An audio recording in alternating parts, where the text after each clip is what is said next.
Hello, Sheikh Islam. Thank you indeed for inviting me here.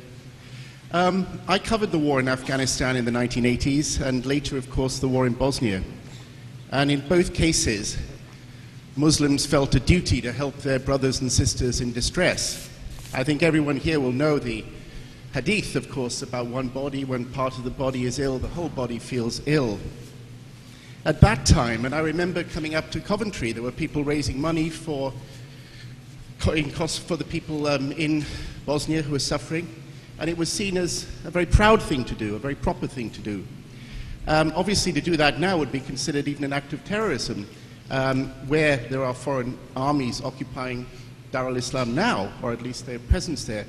How do you see the two and compare the two in terms of the duty of Muslims to help their brothers?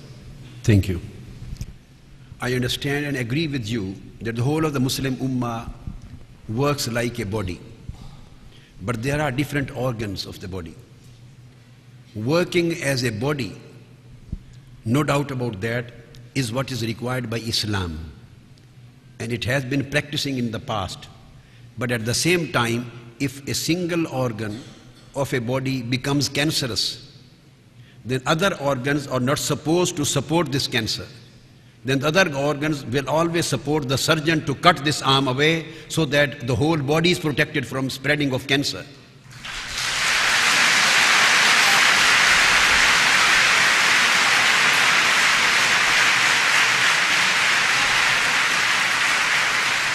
Act of terrorism is not less than a cancer. If in any part of the Muslim world, any group of individuals or any party starts a terroristic activity, so it means that there is a cancer in this organ of the body of Muslims. So the Muslim, all organs are compulsorily required to help the surgeon to cut that part from the body so that the remaining body is safe. That's why this terroristic activity is never supported and would never be supported by the Muslims. Because these people, when they commit the act of terrorism, they use the word of jihad. Jihad is never an act of terrorism. Jihad is fighting against terrorism.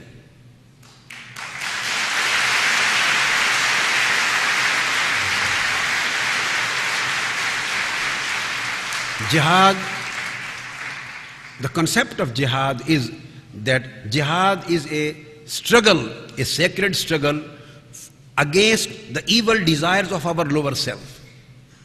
Jihad is a sacred struggle to spread the knowledge and to fight against the ignorance of the society.